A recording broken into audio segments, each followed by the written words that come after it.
welcome back to Southland Podcast. Been a couple weeks. We have just been swamped. So it's just me, Phil Wilson, broker here at United Country Southern Select Properties. We are on location in the brokerage office slash client deer cooler that's getting ready to come to life. So just a ton going on here lately.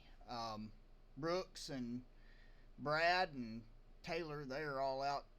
Well, Taylor's still out going through his real estate course, getting ready to come aboard. Brooks is actually going to an ag convention to kind of get out and meet some new people in the ag world that all ties into land sales. And Brad, I think he's out, had some closings this week, and he's got some showings still on this week, so he's out too.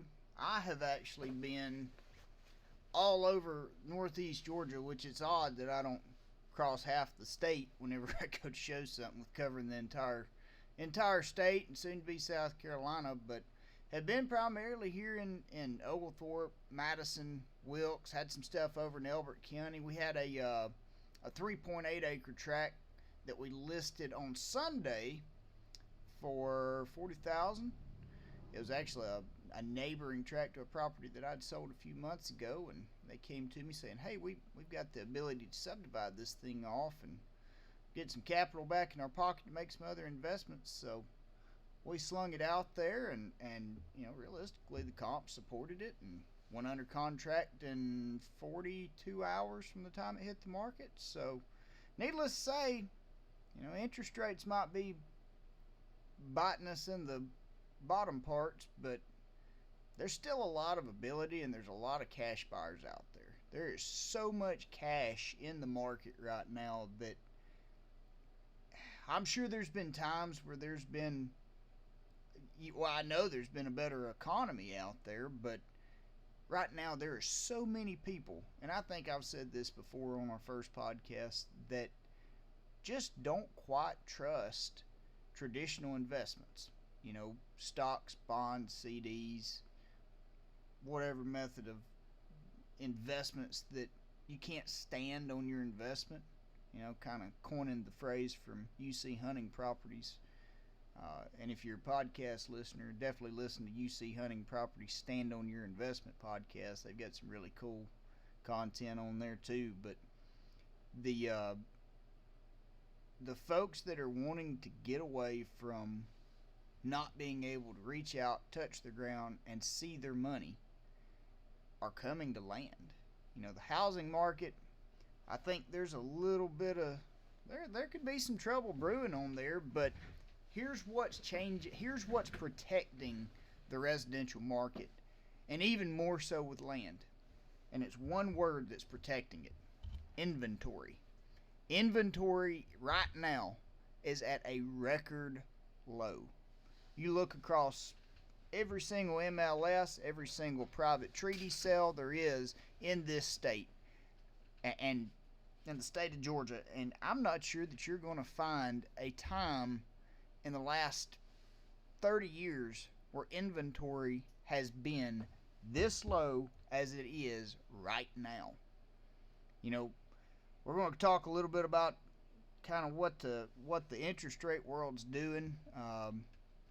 I'm in connection, of course, being in the land sales world with lenders, sometimes hourly, if not daily, but for the last 20 years, we are at a record high for interest rates. Right now, with land loans, not residential, but at least with land loans, if you were to go and you had qualifying credit, you had your down payment, which most of the time is going to be 20% down payment, you're looking at about a 9.2, 9.5% interest rate right now, which is hard to swallow when 2 years ago you could have went out and bought any type of investment style land property with sometimes a 3.9 to 4.5% interest rate. That's hard to swallow, but it's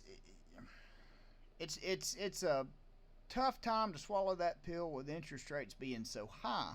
But here's the other thing about it: what goes up is going to come down. That's why we call this a market. If you watch any of my TikToks, I use that all the time, and I probably sound like a broken record. But if it's a market, same as the interest rates. It's a market technically. It follows patterns of other industries, other businesses. The whole economic system is how these rates are calculated and figured of what the value or what the market price is. So if you've got the ability to get qualified for a land loan or a farm loan, yeah, you're going to be paying out of pocket a lot more than you would have a year ago. But here's the benefits to a high interest rate market. And you can go on any source of data you want to go on to, and it's going to be proven true. I know this for a fact. So you go into MLS. How many of these you just, for the public, go on Zillow. Go on Zillow and look at what these current we'll use residential, because God knows there's a lot more residential listings than there is qualifiable land sales right now. But go on Zillow and you look and see, purchase price or asking price of $425,000. All right. Half of these properties that are selling right now, they may be showing that they sold $425,000. But now is the time to use the interest rates as a buyer to your advantage. Right now, today, yesterday, heck, 2 weeks ago was. You can take the fact that there's fewer qualified buyers out there and use it to your advantage as a buyer. You can go in, just say, we'll use an example for residential and one for land. So say you're buying a home, it's priced at $425,000, carpet's 25 years old, needs some assistance, but it's nothing that's going to prevent it from being FHA or USDA eligible. So you're going to go in, you're going to ask them for a flooring credit, or you're going to ask them to replace the defects that are there. And as we all see, the DOM, the days on market, it's being extended significantly. Used to, if you saw something on the market longer than 7 days and it was truly still available, either A, they were 20% over market value, or there's a defect. You can use that to your advantage now, like I'm saying. Go in and ask for repairs. I mean, if it's still a pretty competitive market and you're not just pre-qualified, but you're pre-approved, you got a golden ticket in your hand. That's another thing on the lending side, and I'm not a lender, I'm just speaking from experience, but if you go in and have your lender go ahead and get you pre-approved, you're one step closer. You're taking your escrow time period, and you're dropping that amount of days that you're going to be tied up in that. The seller doesn't have to wait as long, and you're bringing more value to your offer by being pre-approved instead of just pre-qualified than half the buyers out there. With land, I'll be honest with you, half the sellers of land, they hear the words, it's a conventional loan, they're putting 20% down, it's financed by ABC Bank, whatever, whoever the lender may be. And most people think of it the same way. Yes, you're going to have an appraisal. But no, they're not going to come in and say, the road's messed up. It's going to have a condition to the appraisal like you would with residential. You're not going to have that with land. It's pretty much, you're going to put 20% loan to value down payment, and it is what it is. But I actually was representing a buyer 2 weeks ago. The property had a pond on it. It's just a little 1/4 acre pond. They'd stocked it.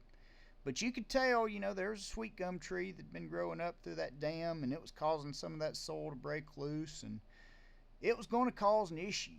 So they had we'll call him a professional dirt guy, come out and look at this pond on this dam, and they saw where this separation in the dam was going, and this tree was starting to spread out roots pretty good, and it was going to cause an issue in that dam. And that pond was a huge aesthetical point, but it was also a huge value to the land. An appraisal, in some cases, they're going to they're going to consider the value of that native water or that body of water on that property sometimes as much as they will a swimming pool in a residential standpoint. So there's a huge value that could be in jeopardy. Was it causing an issue then? No. But if you've got the right type of broker or agent that's representing you to point out these type of things, you can go in and find some value from the defect. They already know the pool of buyers has kind of been shrunk down to a kiddie pool instead of a 10-foot diving pool with a diving board on the side and a ladder coming out. Now we're back to the Wally World special that looks like a turtle with some sand on the side of it, and that's the pool that the buyers are in because of these interest rates. But what we did on this situation is we went in, we had this guy come out. I think they gave him $400 to come out and do an inspection of this pond. He found that there was going to be some issues caused because of this dam. It was going to cost about $3,500 to fix these defects of the dam because of this tree, just because they hadn't maintained it over the last 30 years that they had this pond created on their property. So we went in. It was 3 days. We asked for I think it was a 7-day due diligence period.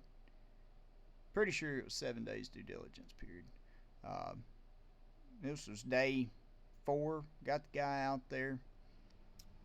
He quoted him a little over $3,500 to repair this issue with the pond that could cause a problem further down the road that would affect value.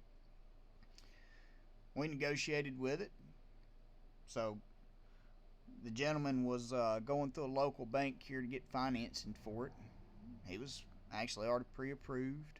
Wasn't just pre-qualified. I make $200,000 a year. Here's a check from last month. They went through the process of actually going that next step. So the seller in their mind knew, well, heck, this guy's good as cash. We know the comps support it, but that defect could definitely pose an issue. So we asked for a $3,500 concession.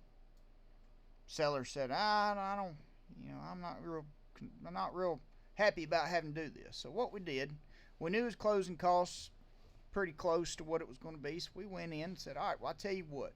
Why don't we reduce the price by $1,000? You just contribute $2,500 to closing cost. Well, it didn't take long. It just sounded better. That's all a negotiational tactic that you can use. But that's an option that you got. $3,500 off of a $270,000 property doesn't sound like a lot in the grand scheme of things, but compared to the last 3 years, heck, $1 off of purchase price is something. Because generally speaking, in the last 3 years, if it was a marketable property and you couldn't get at least 5% over asking price for it, you probably done caused something right there. I mean, there was probably more to that story than anything. But interest rates, yeah, they suck. They suck big old fat ones right now. But what goes up must come down. It ain't going to stay that way forever. The other thing is, these buyers that are out there going, well, heck, I got great credit. Why do I want to have to give 9.5% interest on a land loan right now? I'm just going to wait for it to come down. Well, this is for y'all. If and when these interest rates fall back, say they fall back a whole point, and they fall back to 8%. All right, normally there's a pattern to the market. If they start to drop, they're probably going to correct themselves 2 or 3 times. It's not just going to be a drastic 3% interest rate drop, 3-point drop. It's not going to happen. Generally speaking, it's not going to happen. I'm not going to say all the time it's going to happen that way. Generally speaking, it's not going to happen. Well, say it drops to 6.5 or 6.9% interest. If that happens, these buyers that are sitting over on the sideline right now, they're going to jump in it. And we're already in a historically low inventory market. It's going to be a fecal matter show. We thought 2020 was heck on us. You just let these interest rates fall back down to a 6%, any number in the 6s. Heck, might near 7s. These guys that are sitting on the sidelines waiting for it, You just thought property values increased quickly. You know, it's human nature. If you want something, most people have the mentality of, well, I'm just going to wait it out and see. But it's human nature. The longer you wait for something, the more you want it. And if you've got the ability to obtain it and you want it long enough, that dollar value really doesn't mean as much to them. You know, as long as they're qualifiable for it, they're going to bump it up. And it only takes 3 like kind properties to sell for the value to increase. Just remember that. So if you're waiting on these values, or if you're waiting on these interest rates to fall, or even the values to fall, boys, y'all might be waiting for a while, because you know, analytically speaking, off of the data that I've got right here in front of me, I just don't really see it happening. And don't get me wrong, you know, I sell land, and I believe land is the most secure investment out there, and I invest my own personal capital into it from time to time. But, you know, if land values fell 20% tomorrow, by God, I'd be writing a bad check to put some deeds in my name, because you know what's going to happen. Good Lord only made so much of this stuff we call dirt and land, and once we use it up, it's gone. You got to keep that in mind, that they just can't go make any more land tomorrow. I mean, it's what's here is here, and once it's changed, it's changed. It ain't gonna revert back to its natural state once you've done development aspects to it. Not only on a monetary basis, but it's just not how it works. That's just kind of my personal opinions, but it is backed up by data. And any of y'all want to see this data, y'all just shoot me a comment or shoot me a direct message, and I'll be happy to share it with you. But if you're waiting on interest rates to fall back, you're pretty much waiting on somebody to say your last eulogy and put you in the ground, because your opportunity to buy something with any equity or any repairs given to you, it's going to be out the door. It's going to be gone with the wind, just like that 8% interest rate. It's going to be gone back to 6, where your opportunity to negotiate and have any value to your negotiation is capped. It's gone. You done click the safety off and squeeze the trigger, it's out the barrel. Your opportunity is gone when interest rates come back. What else we got? Let's see. I can't stress enough to y'all as the consumers, because I do this for a living. I didn't just pick up a book and pick up the land report yesterday and start reading and say, I'm going to talk about land on public format. I mean, this is what I make for a living. This is how I feed my wife and kids and provide for the life that I've got. I understand this stuff, and I'm not trying to come across cocky, but the last 5 years, there again, not trying to sound cocky, but in the last 5 years, I've sold 758 properties. 72% of that was land or ag related. I eat land, I breathe land, I live by the land. I understand this market. Everything I've ever done made a dollar from involved a market, whether that was the cow business, poultry industry, the timber industry, a little bit into mineral rights. Everything I've ever done involved a market, and it becomes a knack to watch it. But I'm not trying to fill my own boots, but I understand markets. And the real estate market, well, it's still a market. You know, that's the biggest thing you got to understand is market only stays at a value for so long, and it's going to fluctuate one way or the other. It's just case in point. But if you're waiting for interest rates to go down or values to go down, supply and demand are key. If we tomorrow wake up and, you know, Elon Musk says land is a horrible investment and it creates a big social threat to the market, and everybody starts going, well, heck, I just bought 100 acres, I better sell it before everybody figures it out, and we create a landslide of listings coming back, which, you know, as a professional, I wouldn't care to see it because I'm prepared for it. But there's enough capital out there that if you give somebody an inch, they're going to try to take a mile. They're going to feed off of that to try to negotiate these prices down. But the fact of the matter is, nobody's wanting to do that. You know, my wife Leslie, she's a 1031 intermediate, owns Southern Select 1031 intermediate tax deferral services. The number of 1031s that are going on right now is very slim, because a lot of the folks that say they inherited a piece of property from grandpa and they didn't have an appraisal done when they took ownership, and they've had it for 10 years. Well, that value, as land does, land generally appreciates by 7% over a year, which the last couple of years it's been closer to 20% a year. But if you're selling a piece of property and not deferring it, well, you're pretty much funding the Ukraine war. I mean, I hate to say it that way, and y'all can put my head on the chopping block for having my opinions, but if you're paying taxes in over the needed amount, you're kind of giving them more than they need on that aspect, because apparently they're doing stupid stuff with our money anyhow.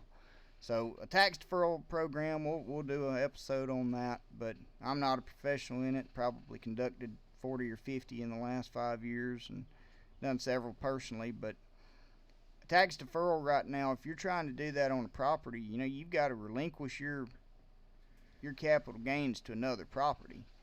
Well, if there's not another property out there that's aesthetically pleasing to you, and you can't find somewhere to put it into for an investment standpoint involving real property, you're less likely to want to sell. That's why a lot of these investment groups that are owning real property in an undeveloped state such as land, they're holding on to it.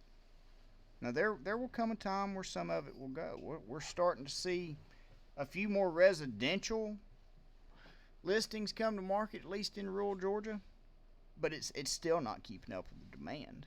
I mean, the only thing that you're seeing really sticking out there on the market right now as far as inventory and at least rural residential, because I don't keep up with data within town stuff, but rural residential, I think the average days on market, at least in Oglethorpe County, is about 7 days still. Madison County, I don't have the analytics on that, but I'd say it'd be pretty comparable, if not quicker, and it'll probably be a little bit higher price range. It's a lot to take into, and I'm not trying to make it sound like you're drinking out of a water hose with this information. Might be getting off subject, but it's stuff that means something to me, and if I can prevent somebody from getting put into a bad situation or making a bad decision, rural residential, land, farm-wise, timber-wise, then that's what this whole podcast is for, is to kind of educate the public on a lot of different landowner opportunities and facts to arm yourself. So just recapping, when interest rates go down, more buyers are coming to the market, values are going to go up. Values right now are not looking like they're seceding.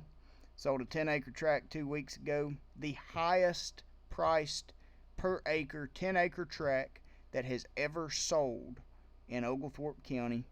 United Country Southern Select Property sold.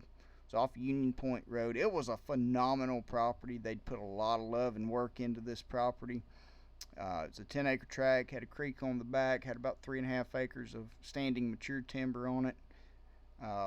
It was fenced. They'd had a little dove chute put on there. I mean, it was the ideal property for somebody wanting a rural homestead. And, the comps were supporting around $8,500 an acre, with just about brought double. This thing closed in 21 days for $149,000. Double what the comps were. Now, does that make all the other properties go up in value? Some. If you've got a 10-acre tract that's fenced and has pasture and is technically improved, yeah, it's going to cause your value to go up in Oglethorpe County. But that's why it's a market.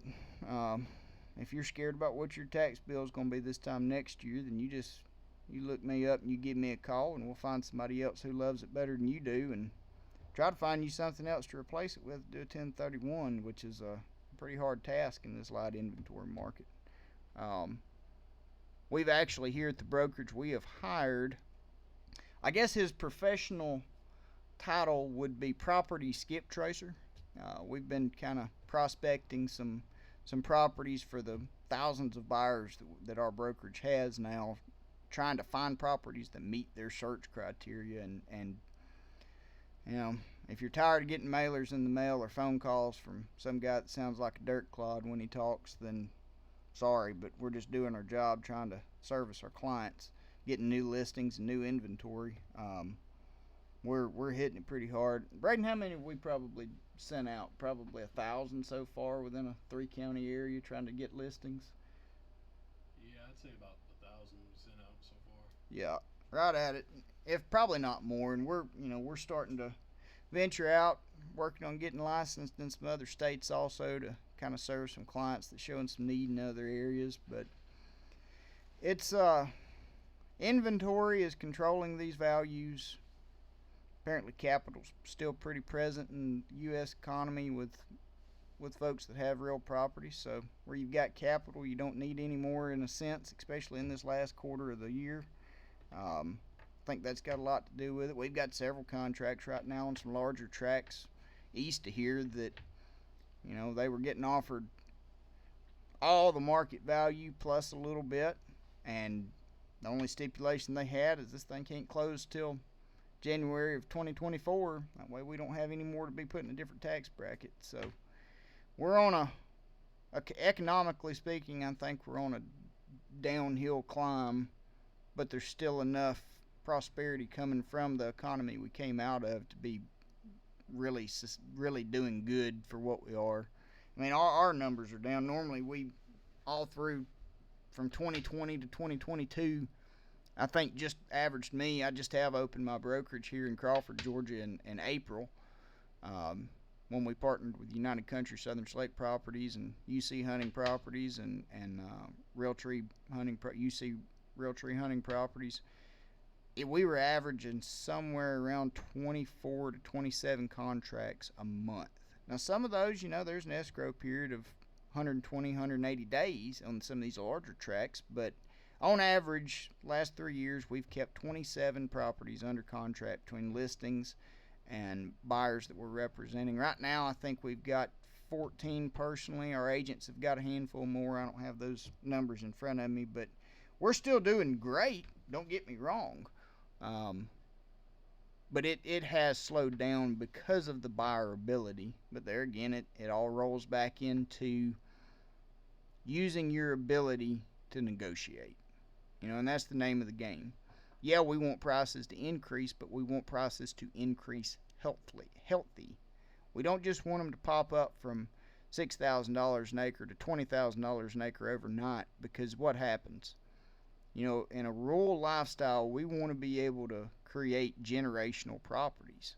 And I'm sure I've probably got some commercial guys out there listening and some residential agents going, oh, that SOB.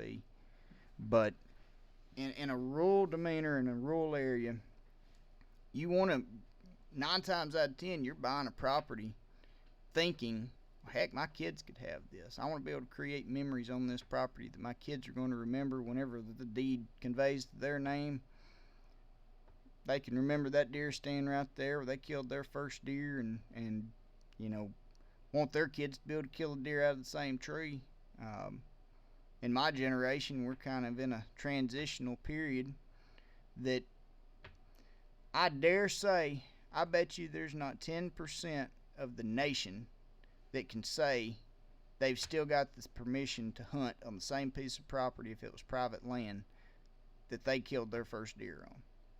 I bet you it's not 10%.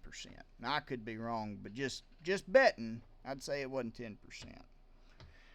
Moving on from that, though, I could talk all day long about reminiscing the property values and the rural lifestyle. Needless to say, I'm just eat up with it. But so 2 days from now, today is Thursday.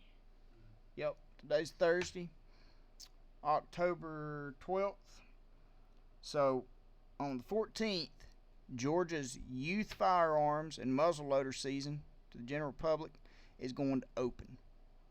Guys, even if you ain't got a kid, find one. Get these youth in the outdoors. We're only one generation away from having our heritage lost. At any point in time, we are only one generation away. If we don't get these kids out there, especially with property values getting so high, leases getting over $25-30 an acre to lease property, we've got to put the future into the youth's hands. There's a lot of good programs out there. We're actually opening a charter here in the Athens area for Rocky Mountain Elk Foundation, Athens chapter. We're going to be working on some youth programs, getting kids into the outdoors. Because, like I said, if we don't protect our heritage, it's going to dwindle away. It's not going to have the value and the heritage that we've had. So, if you got the opportunity to get a kid in a deer stand or a duck blind or in the turkey woods or heck just out there with a 22 or a BB gun and teach them the heritage of hunting, take advantage of it and get them out there. I mean, we got to preserve tomorrow, or we got to take advantage of today so we can preserve tomorrow. That's something. I grew up, my dad was from Texas, oil field guy, ran feed yards, worked for several bigger name outfits out there, kind of cow hen. Mom and dad split up at a young age for me, so I came to Georgia. Dad stayed in Texas, saw him from time to time, but my mom pretty much raised me. And from the time I was 7 years old, I expressed an interest in hunting and fishing. I mean, we grew up in a ranch world, as much as you could call it that. Here in Georgia, we always had cattle, always had ponies. But I expressed just a passion for hunting from an early age. And my mom, wore a business attire all week long, worked at a bank, did good for herself, provided for her kid. Grew up on a family farm in northeast Georgia up off Hudson River. But Mom was a single mom. She had probably the closest thing to being in the outdoors she'd ever done was when she lived in Texas. She'd have to kill a rattlesnake from time to time walking to her car in the mornings. But she would, when I expressed the interest to get in the outdoors, she saw a passion. And she saw where it was a good trait to understand, to be able to provide for yourself in the future. And when I was 7 years old, she worked all week, worked a 50-hour week, auditing banks, doing banker stuff, whatever it is they do. She would get up, crack of dawn. I'd be sitting there with my boots on, Realtree overalls on, and a single shot 20 gauge, and opening day of deer season. I never missed a single deer season because of my mom from the time I was 7 years old up until I could get up on my own, walk out that door, hop on a four-wheeler, and go to my own stand. That type of dedication to your child's passion, especially with hunting, allowing them and encouraging them to get into a sustainable passion and a sustainable hobby. Really, it's not even a hobby for me. I mean, it's just hunting is part of my life, which is why I think I kind of sell as much recreational properties as I do. But she never turned me down the opportunity to go.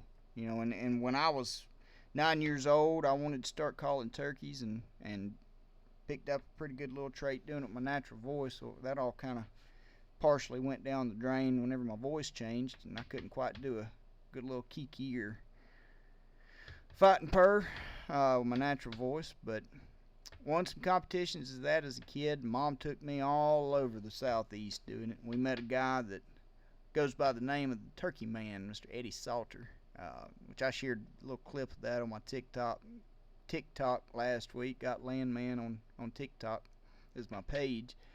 But he was actually a judge at one of the Jake's qualifying division competitions I went to. This was if you're from Georgia, this was at the old Bass Pro Shop. Not the new one at Discovery Mills, but the old one. He was a judge there during the Spring Classic. They had a turkey calling competition. Well, I ended up winning it. And it was just a little, unsanctioned calling competition, but we took up, and he saw Mom was a single mom, and I'd have gotten his duffel bag and just went with him to the next place, because I was eat up with hunting. I mean, that was all I cared about. Was I'd get off the school bus, pick up a BB gun, and I was going to do something in the woods. But he invited us to go to El Dorado, Texas that spring. This was in February. And I won this calling competition out of probably 20 kids. My natural voice, just from getting in the woods and talking to turkeys on my own. And there wasn't that big of a population of turkeys in northeast Georgia at that time. 1999, 2000, it wasn't real heavy still. But went out and killed a turkey with him. That was filmed and aired on Outdoor Channel with Ken Tucker's Sportsman Showcase. And by God, I thought I could fart and it would be golden in them days. I just thought I was something. But that lit a fire in me for the hunting world that I don't think 100 gallons of water could put out. I think I've missed one opening day of turkey season and maybe 2 opening days of gun season just due to life and work at the time before I got into real estate. But going back to the whole point of that long spiel that I got way off a track on, if you ain't got a kid and you run into a kid that their parents are agreeable to let you get them in the woods, get them babies in the woods, because there are tomorrow. If you've got a passion for the outdoors, get them kids in the woods. I mean, that's like I said, we got to preserve our heritage, because if you don't pass it on, it dies. And in the world we're in, I think being able to teach a young person how to be sustainable on their own is a great trait to teach. But I think we about run into time right here. We got a few listings coming up. Y'all stay tuned next week. Now that we've got this audio stuff figured out, and we got a man over here that looks like he needs to be playing linebacker for Georgia instead of being an IT guy and a skip tracer for properties. Now that we got him in the room, Mr. Braden Carruthers, we're going to try to start doing this once a week, time allowing. And if y'all like it, y'all make sure to follow us. Tell your buddies, tell your friends. We're out here talking about land and tips and tricks and everything from hunting to cattle to timber to just enjoying the rural lifestyle. So y'all keep checking in. We'll have a new episode next week. Make sure to hit that like and follow button, whatever platform you're listening to, and subscribe. And after everything else, y'all keep buying land, because the good Lord only made so much. See you next week.